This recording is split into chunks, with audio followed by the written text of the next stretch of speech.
man who walked between the towers.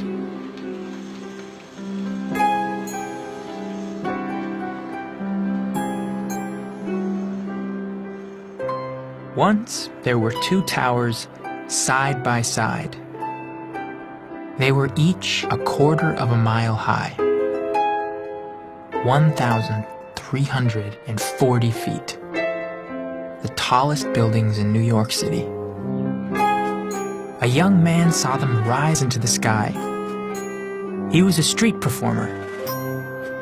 He rode a unicycle. He juggled balls and fiery torches.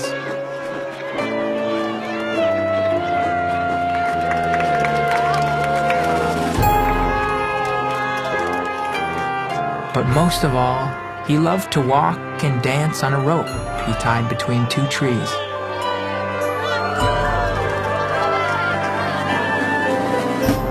He looked not at the towers, but at the space between them, and thought, what a wonderful place to stretch a rope, a wire on which to walk.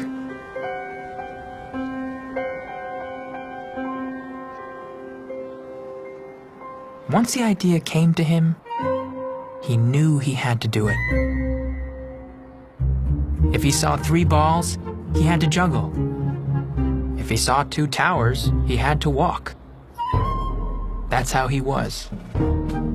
Hadn't he danced on a wire between the steeples of Notre Dame Cathedral, above his amazed home city, Paris?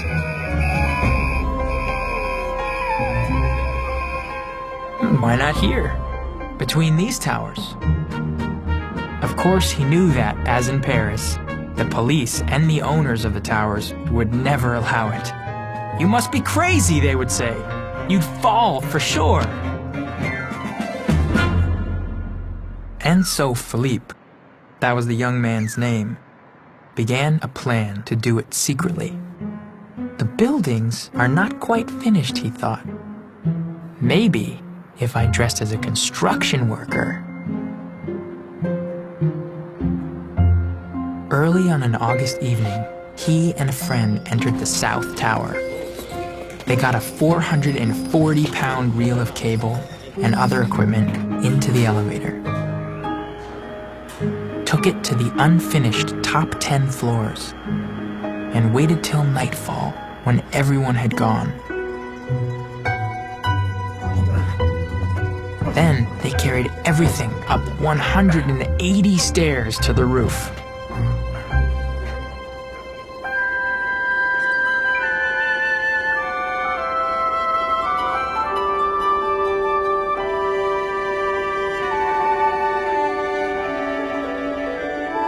At midnight, on the other tower's roof, 2 more friends tied a thin, strong line to an arrow and shot it across to Philippe, 140 feet away.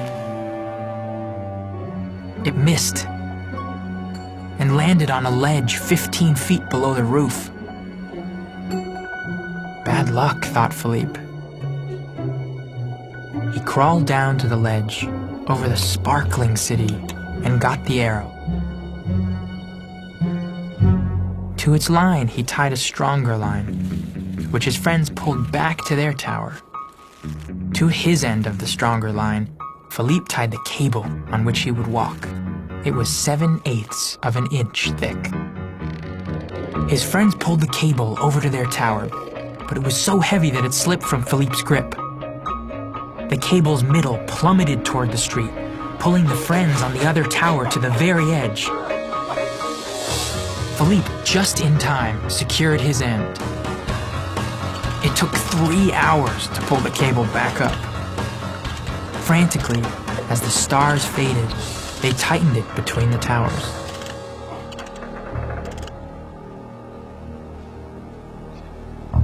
It was past dawn before they were ready.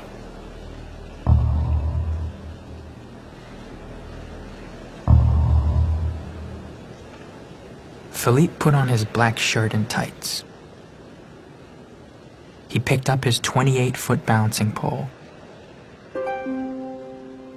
All his life, he had worked to be here, to do this.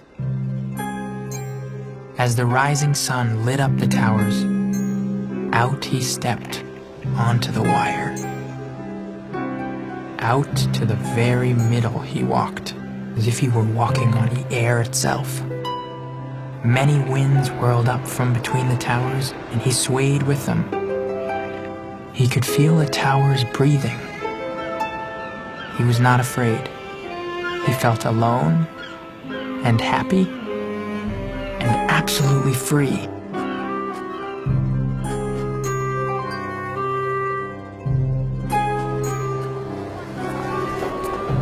A woman coming from the subway might have been the first to see him.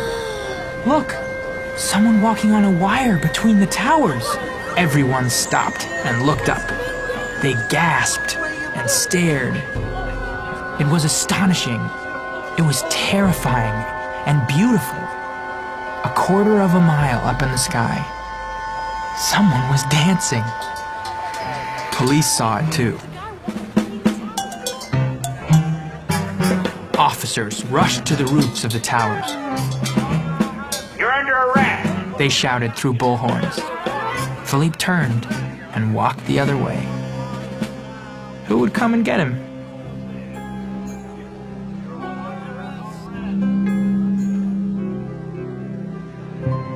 For almost an hour, back and forth, he walked, danced, ran, and knelt in a salute upon the wire.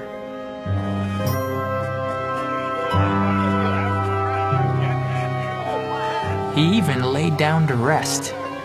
The city and the harbor spread beneath him. The sky surrounded him. Seagulls flew under and over. As long as he stayed on the wire, he was free.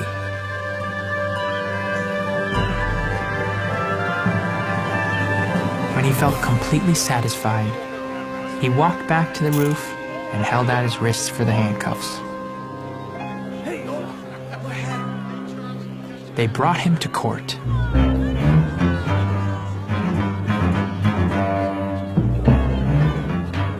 The judge sentenced him to perform in the park for the children of the city. This he did happily.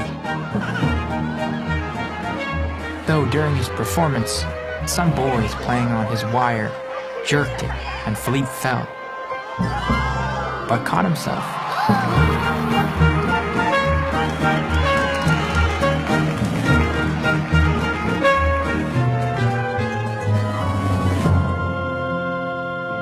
Now the towers are gone, but in memory, as if imprinted on the sky, the towers are still there.